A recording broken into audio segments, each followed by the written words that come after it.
and welcome to the Specialty Matcha Podcast. My name is Brian. This is my co-host Zongjun, who also goes by Sam, Hello, hello. and we're the co-founders of Sanko Matcha Products. Yeah, we launched this podcast to discuss our learning journey, matcha, share startup stories, and interview experts. Speaking of startup stories, Sam, how's it going? I'm here in France. You're there in China, getting this mill over the finish line. We've had a couple delays, and we've been working through all sorts of problems. How's it feel on that side? How's it all shaping up? Yeah, we've been working very diligently with our partners in Guangzhou and Shenzhen and Dongguan and Zhongshan.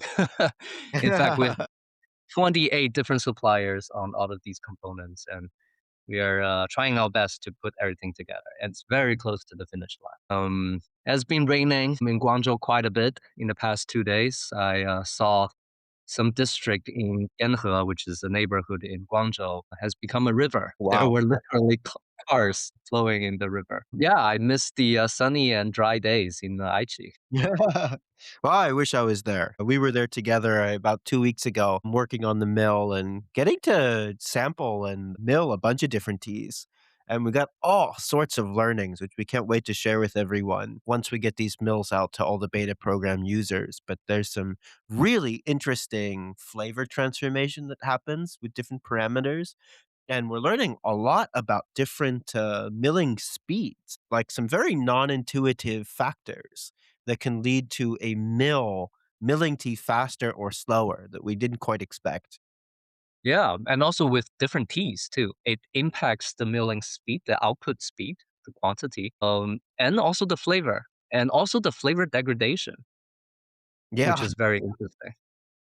Yeah, we were talking with someone who was using some culinary applications of sencha to make ice cream, and apparently they were milling it, and after 3 or 4 days after it was milled, it had lost a lot of vitality. But on day one after milling, if you used it immediately in that application, it was like really expressive and aromatic, which was really Yeah, validating for us to hear because we've been milling a lot of Gokuro just yeah, because we that really, discovered that it tastes good, but it doesn't taste that good after like a week. And it was super interesting and validating to hear that mm, just off the mill, they had had a similar experience. yeah, it's really matches with our experience, and I bet it probably has something to do with the whole rolling process with Gyokuro and Sencha versus Tencha, which doesn't get rolled after it's processed.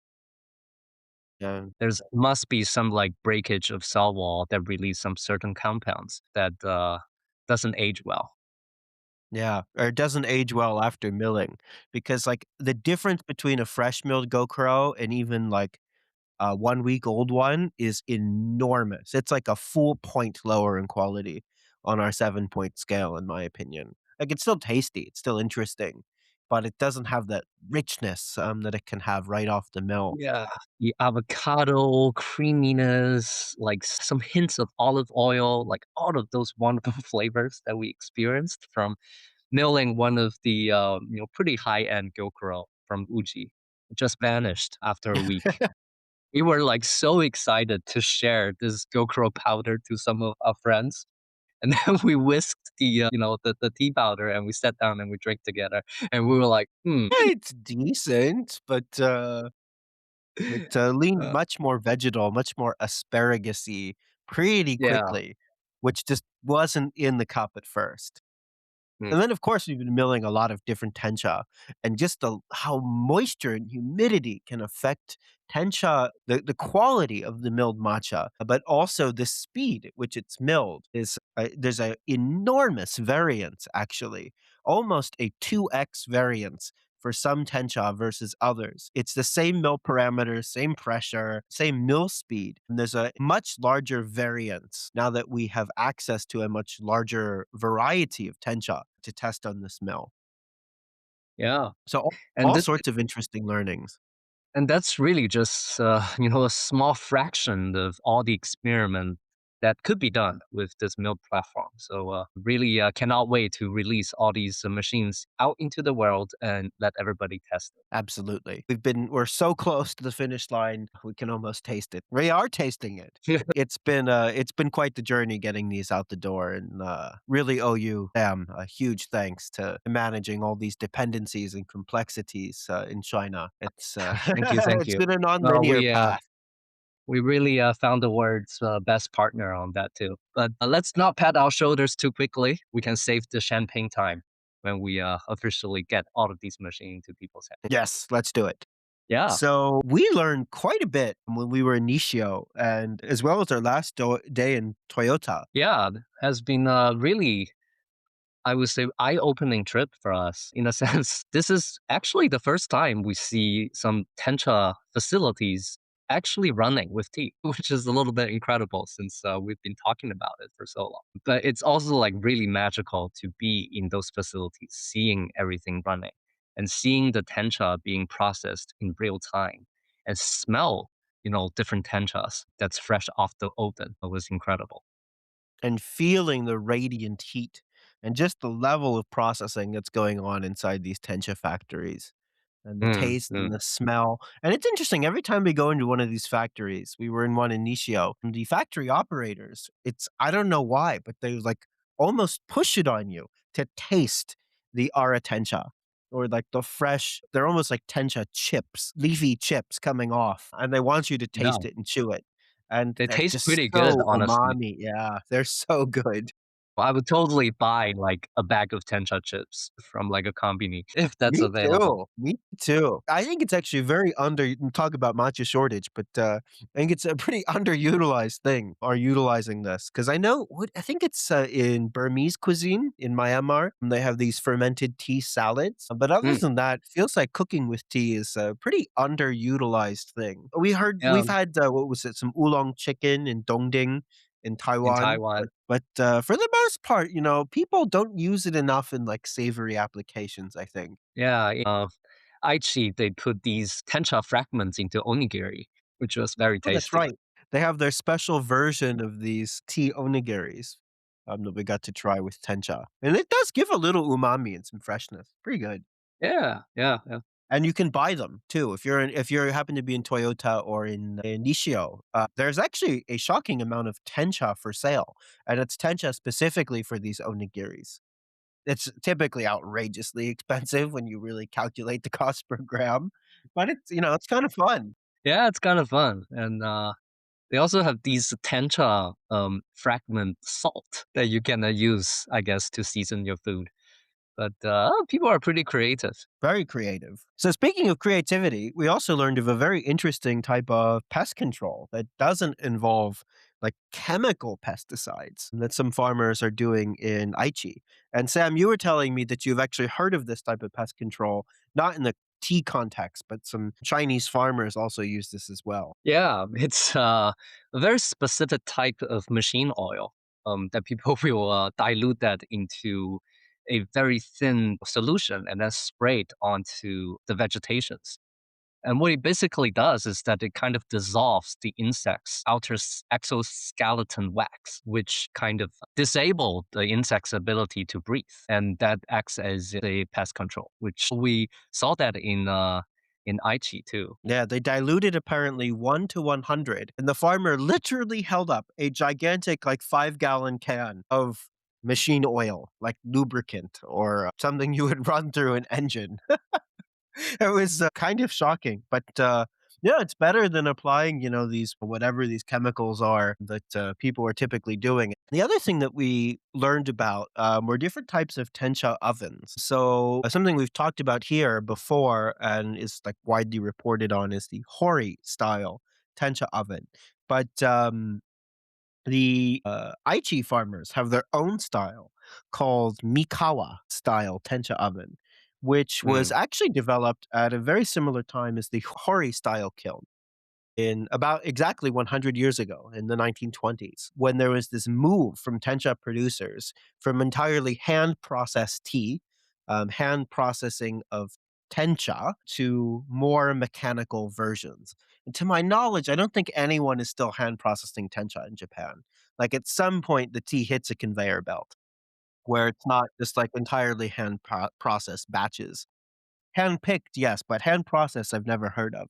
So it seems like that move to automation happened is only about 100 years old, and something they have both in common is that they both are very radiant heat tencha ovens. And so not only is it drying the leaf, but it's also creating a lot of flavor development through Maillard browning reaction with all this radiant heat in these red brick ovens. So what's the difference between a Horii oven versus a Mikawa?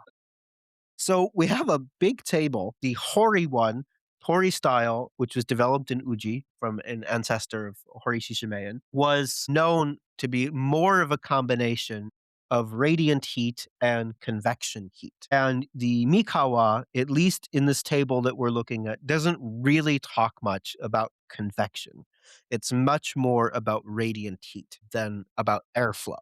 Yeah, so all of these ovens have some slight differences in terms of design and choices, but they more or less have a very similar structure. But for these Mikawa style oven, usually the hottest temperature is around 150 to 160 degrees Celsius. And for one of the factory we visited, it was specifically set to be 167 degrees, which was a very precise number that they decide to do. And on top of these ovens, you have these small vents that you can open to kind of vent out the moisture from the tencha being processed, which we kind of experienced that difficulty when we were trying to roast some tencha in Chima, when we were doing our little tencha cultivation experiment in China. All of these tea getting roasted in these oven generates a lot of moisture, a lot of steam. So if you don't vent out these steam quickly or these moisture quickly, the tea basically end up getting steamed again in the oven, which is not desirable. Yeah, something that they were mentioning too is it's hard to cross compare tencha oven temperatures because the temperature probe are at different places. So it was Yeah. they warned against too much cross comparison of the exact temperature. It seems like these are really bespoke things. Like these, Yeah. like both the Hori style and the Mikawa style, like it seems like you kind of like learn the personality of the tencha oven and then optimize for it. The other thing too is that they're all gas powered or like crude oil powered. And you can actually see the flame burning. One thing is it's just so energy intensive to heat up. So typically, we've heard this with the Hori style kilns, but apparently the Mikawa style kilns and Aichi as well, is that once you start them, you don't stop because it takes so much energy to get it hot. And then you just run it continuously for the whole season. But it's Mm. very energy intensive. Matcha is just so energy intensive. Like even feeling this room, like generating that much steam, these tencha ovens are extremely energy intensive, especially the old school ones, these red brick ones, both the Hori style and the Mikawa style. And then all the Shishiusu milling and all of this cold storage. When you think about other types of tea processing, I cannot think of one that requires more energy and more cost to the energy than matcha, both across like the steam, the tencha oven, and the milling, and then all the refrigeration that needs to happen afterwards. It's really mind-boggling amount of energy compared to other types of tea when you think about it. Yeah, that's why it's so expensive. Not to mention all the hard work that it takes. So at this table, it's comparing and contrasting Mikawa and Horii style. And they say the heat concept. So for Mikawa, the one in Aichi, it's a stable drying with heat stored and brick and far infrared radiant heat. In the Mikawa region, this became part of local identity of matcha production. Whereas the Hori style from Uji uses strong radiant heat closer to the fire source and convection heat further from it. And the heat design is often linked to aroma development. So it's I guess they're just slightly different. And the other really interesting thing from this table, too, that I didn't quite realize is that the early Mikowa style tencha ovens are said to have been developed around 1920 and that it was a practical transition from hand drying to mechanized drying. And early forms of this oven are described as brick drying chambers with a hand-fed movement, whereas the ones in Uji were a were more developed continuous tencha drying machine that combined radiant heat and convection heat.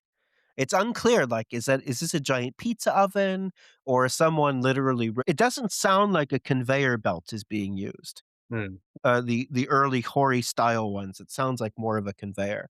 And actually the model at Horii Shishimen retail store of the first Horii style tencha kiln, it looks like a conveyor belt. So little unclear what the early versions of this were in Aichi. But this goes to show too that early 1920s, so they have at least 100 years of mechanized tencha development. About the same amount of mechanized tencha production as Uji, actually.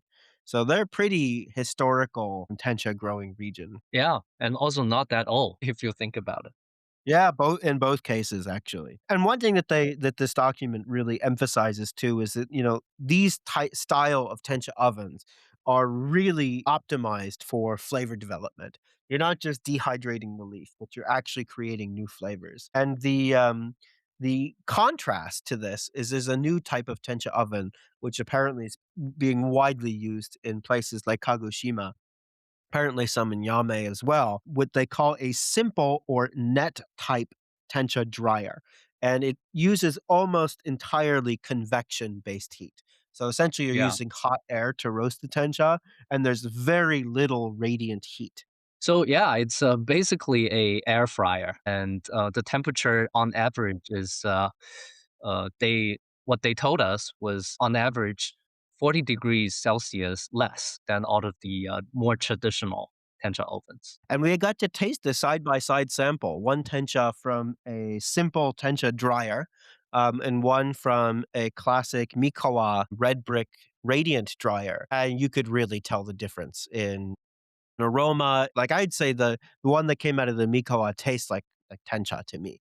Like pretty developed, nice aroma. Where the one coming out of the simple or net type tencha dryer was extremely green, very cucumbery kind of vegetal, and much more harsh in its verdancy. It was very verdant, very kind of vegetal harsh, compared to the one coming out of the radiant heat Tenta dryer. You So know, it's Ryan, apparent. like now that I think about it, like they were telling us all these tencha are sitting on some kind of a net or a mesh, and then it's purely hot air convection roasting or drying. This sounds a lot like all these red tea roaster that we've been seeing in Shiman and other places. And I Oh, actually saw one yeah, in Laos too. I bet it's like maybe it's the same thing or a very similar mechanism. interesting. Oh, well, maybe it's easy to produce this type of tencha. Maybe it's these net type tencha ovens could open the possibility for not needing an entire tencha factory, using some Yeah, it's totally existing possible. infrastructure. I've also heard, that, there are some producers in Kagoshima that add, like, an extra step after this that give it a blast of radiant heat. It's like, I don't wanna call it artificial because it's not, but like a stage where there is some non-red brick source of radiant heat being applied to this processing, specifically for flavor and aroma development. But Mm. actually, so the color difference is also big. The one from the simple or net type tension dryer is a greener color. And one more reason why color is a very bad indicator for matcha quality, because the radiant heat ovens are much better tasting, much more complex, much more interesting. But you do get better color preservation when this goes through what is essentially a dehydrator, where hot air is doing the work and removing the moisture content, but it's developing very little flavor. Yeah, heat really matters. Kind of counterintuitive. It also matters doing tension milling too. Apparently, too cold is not desirable either. Yeah, heat is very important, which does destroy some color, but it can add a lot of different flavor. So these large net type systems can process several hundred kilograms of fresh leaves per hour, which is just a much, much larger throughput compared to these radiant brick ovens. So, tencha processing too, this is something that we don't talk about enough on the Specialty Much podcast, is what type of tencha oven was being used to make your tencha. Also has I mean, that's a lot of Maillard browning, a lot of flavor creation, is happening at that step. And if it's going through one of these net style ones, you're going to end up with a much more rougher, greener, better color cup than these more developed ones coming out of these Horii style or Mikawa style kilns. Mm. I bet people blend. Probably both for color and for flavor. That actually is probably a very smart thing to do. Hmm. Yeah, very interesting. There are so many different technologies being used, and just not that much of the public information that people can learn about. But it actually makes a huge difference. We taste all these tencha fresh off from all these types of oven, and it's um, it's really drastic. So we also got some industry gossip and some industry news while we were there, both in Nishio and when we were in Toyota. And we've got bad news for matcha prices. I'm so sorry, guys. So the Kagoshima auction apparently on average has approximately doubled in price for spring tencha, depending on the day, I think. And the average price now, at least what we were told for this is material being sold at auction, so it's pretty downstream of the tencha prices that we see when you reach out to someone trying to buy tencha. There's very few people who are actually allowed to buy the Kagoshima auction, but the average price there is about 12,000 yen per kilogram, which is just under 100 US dollars. And apparently, a huge order was put in by a company that will remain nameless and really shifted the market and really raised prices. Yeah, the demand is high and the supply is very limited. Very limited.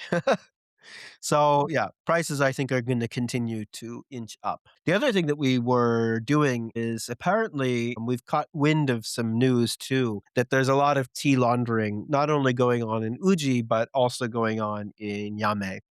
And that if you look at the tencha production capacity and the output of matcha and tencha that's happening here in Yame, that there's a mismatch in the number and that they're probably Yeah, blending in a lot of material from elsewhere. yeah, the math is just not mathing for a lot of these places. Yeah. Doesn't math in Uji when it comes to what's produced in Uji. It's not mathing in Yame. Pretty concerning problem. We wrote a big piece about this on the Substack about tea laundering, specifically with regards to the GI for all of Japan, which we encourage everyone to go read. Tea laundering from material coming from China, from Korea into Japan is a problem, but also between prefectures is a pretty big problem. Yeah, and it's not just Kagoshima, but also some other regions across Japan that we also learn about, some very legacy, heritage matcha brands in Japan who claims to be, like specific origin, but they are indeed still procuring materials from other prefecture under the table, I guess. Yeah, it's interesting. Yep, Not good. big mess.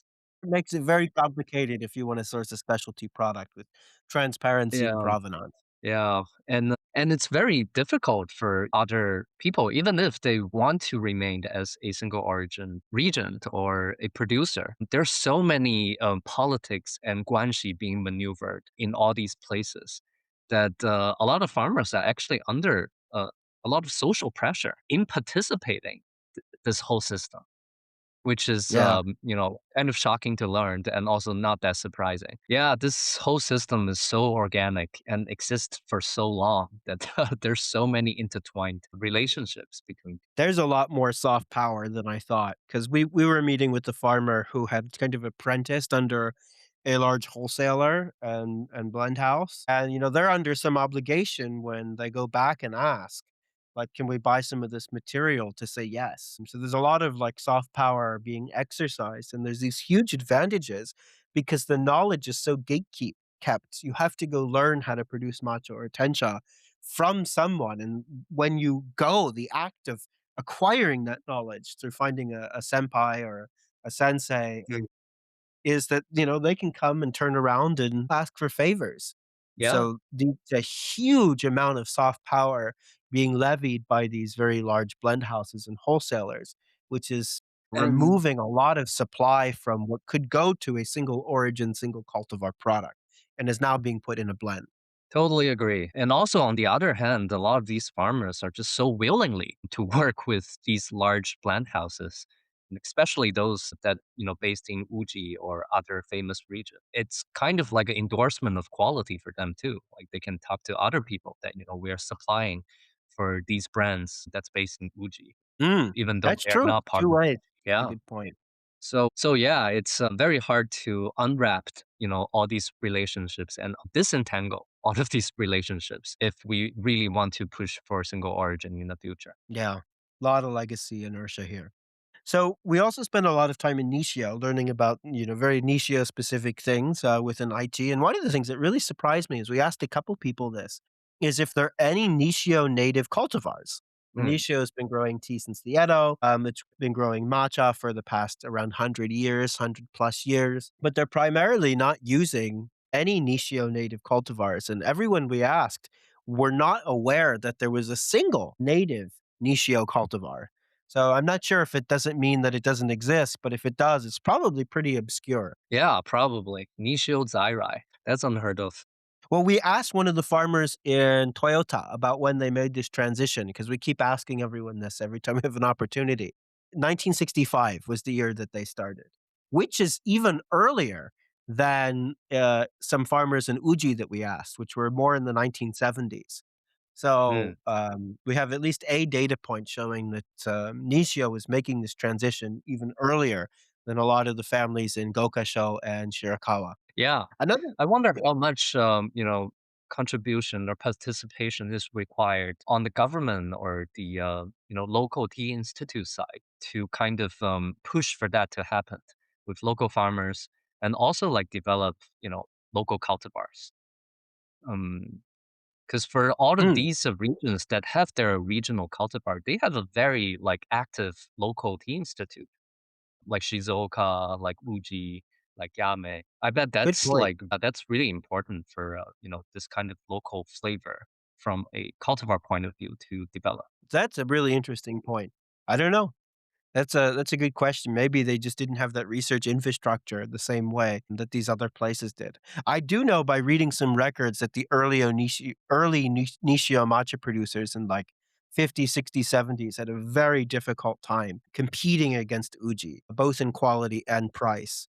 And actually, part of the reason why we have matcha as a culinary ingredient was a large scale effort by Nishio farmers to find new markets for their matcha because, like, literally no one would buy it.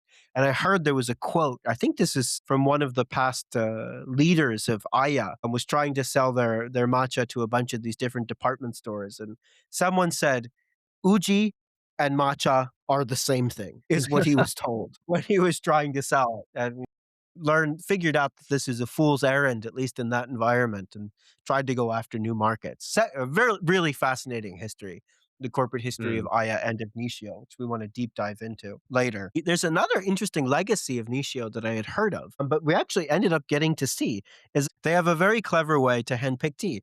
And it's by using local school children. Yeah. So a lot of middle schoolers and high schoolers, and this program's been going on for a couple decades to kind of learn about local agriculture and put these kids to work. And they go and pick tea. And we were walking around Nishio and we actually saw, I don't know, it must have been what, like 50 bicycles and 50 school kids eating their lunch on break in the tea fields picking tea. Child labor, child labor. I was very tempted to ask if those kids get paid. Probably If you not. saw this scene anywhere outside of Japan, let's say like in the middle of nowhere, China, we would be by these very like overly woke Western standards, because they would be calling for child labor. But in Japan, I guess it's fine. Well, I remember doing that back in elementary school when I was in China. That the school will kind of gather us to go help farmers pick vegetables. Really? Yeah, yeah, and, we feed, like, the local sheeps with some of the vegetables we picked, and then, they would use those vegetables to cook us meal by the end of the day.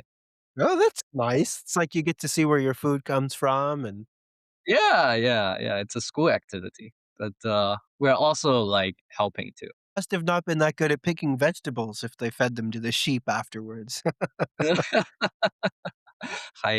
But, we do get, like, quotas for each class, and then we kind of compete against each other.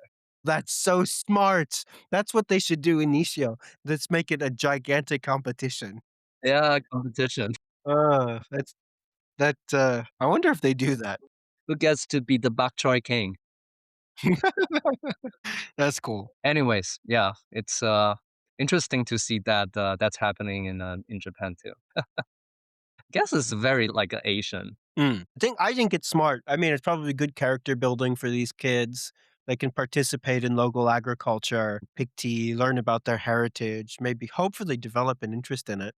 Yeah, So it yeah. was, I mean, a nice community event. yeah, I also saw that in Wazuka too, when I was picking tea with Obubu last summer, and it was high school at that time. It was a lot of high schoolers that kind of rode a big bus into Obubu, and we all picked sencha. That hand picking event was pretty cool too because they processed the tea and gave everyone a little sample of the tea that you picked. It was that's even nicer, I think, for everyone who gets to participate in it, is to really see the full circle process and to get to taste the end result. Yeah, and it's also kind of cultivating this tea drinking or tea consumption habit in the newer generation, which is really the foundation of the whole tea industry in Japan. Yeah, and a big problem because young people don't have an interest in it. So I think it's good to get everyone involved. Yeah. One thing that we didn't talk about is the shading structures are pretty different. They tend to be on suspension cables.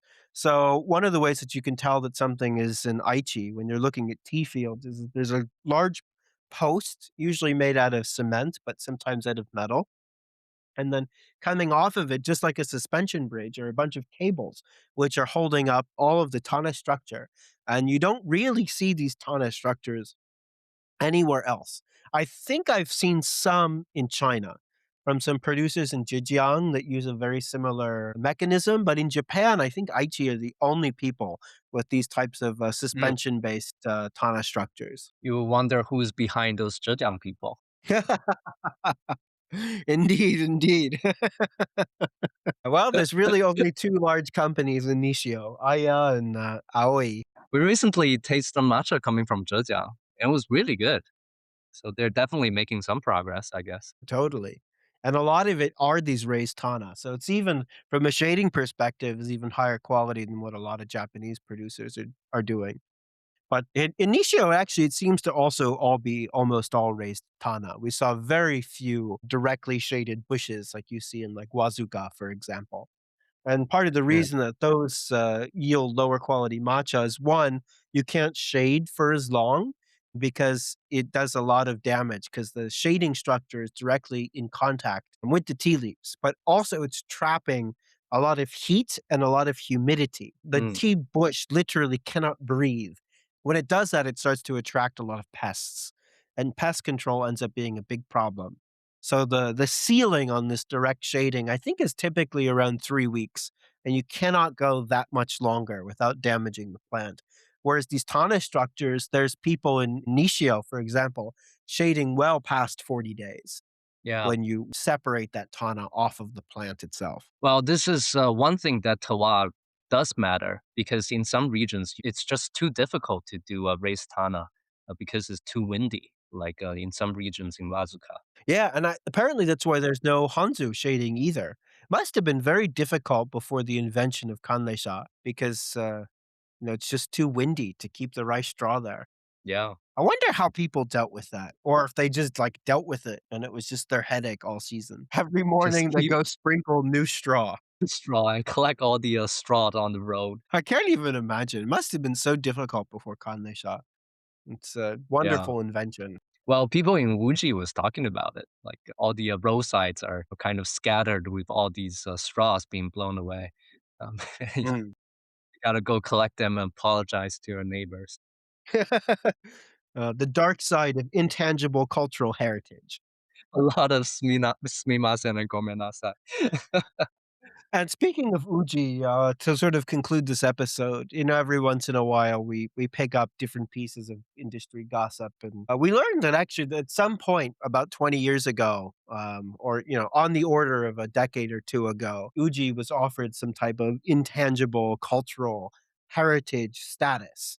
I don't think it was GI, but it was some level of protection to protect the tea industry there for the Uji matcha farming families. And apparently it was rejected, particularly for a reason that I wouldn't have guessed, but about zoning law and how you are allowed to use different types of land.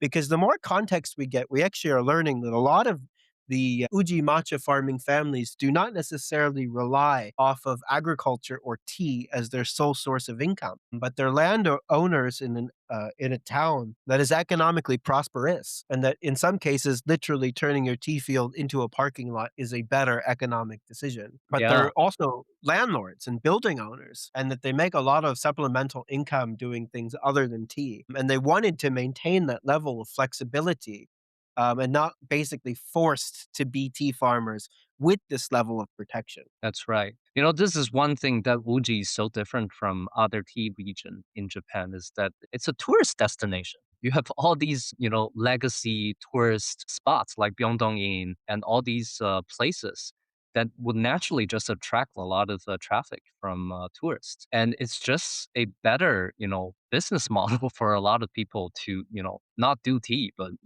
kind of facilitate or accommodate all of these incoming tourists, which was, I guess, a very easy decision to make back in the days when matcha price was not that. True, yeah, 20 years ago, who could have known this was coming? Yeah. And, they probably made the right decision, right? Yeah. People like I mean, us are gonna find them anyway because they're the most famous tea growing region in Japan, right? So they're going to have an export market. Even if this matcha boom goes away, there will be enough demand for the Uji matcha farmers, which have the most famous name. and even to this day, I mean, like with all these automations, but still, like farming matcha is so laborious. It's so much headaches, and people are getting old. And managing a parking lot that basically pays itself is just like so much easier than managing a tea garden, especially for these grandmas and grandpas. And you don't wanna also just close the door on that, right? Like, having that level of protection basically closes the door on all of your optionality forever. Right, with But these yeah, zoning laws, like intangible cultural heritage. It's like actually, one of my complaints about being in some cities like Rome. I've been in and out of Rome for work, and it just feels like you're trapped in a museum. Right, there's very like it feels like the city is fundamentally untouchable because it's so old. There's very little room to adapt or create new buildings or to do this or do that. Like it just feels trapped in time, which in some ways is incredibly good. And it feels like you're entering a place that's locked in time. But also, it really prevents a lot of dynamism for the people that are actually living there, who yeah, must be actually so want some suffocating. level of opportunity. Yeah, no wonder I saw all these graffitis on all these, statues and old buildings in Rome. Clearly, some sentiment of rebellion against that suffocating environment, I guess, from a local point of view. Yeah. Whereas, so, a place like New York, it's built and rebuilt with different waves of migration, and it's just constantly adaptive, but still authentically New York, right? Like this is a much closer to a living tradition and real tradition is where actual people are actually living and making decisions and allowed to determine their livelihood. So I don't judge these Uji matcha farmers at all for rejecting this level of protection in the past. Yeah, yeah, but this really explains all these urbanization that's happening in Uji and why we have all these quote unquote highway teas and all these tea plots that's sitting in the middle of the city or right next to a highway. Yeah. And even all the abandoned tea fields, right? Like, they're all over like, right next to the Okonoyama Tea Garden, arguably the single most important tea garden in Japan, dating back to Uji Shishimeya and the state-controlled monopoly of the Edo period. It's the only one that's still being cultivated. Like, right next door, there's an abandoned tea plot. Right, like, it's I don't know what the story of this abandoned tea plot is, but, having some optionality for whoever's owning that land to repurpose it because they don't wanna do tea anymore is, you know, is that a good thing or a bad thing? It's hard to say. You can really argue both ways, but I think there's a lot of damage if it's all trapped in a gigantic glass box. Agree, agree. Change is the most important part of any tradition. Otherwise, it's no longer a living art. I bet there's a very long queue behind that abandoned tea plot. Some grandma or grandpa is, having a very hard time gatekeeping that piece of land for Yeah, whatever reason. indeed. All right. Well, I think it's a great place to stop. Sam, do you have anything left in your notes? Nope, I think we gone through everything. If you enjoyed this, please consider sharing it with a friend, and we'll see you in the next one. Thanks. See you in the future.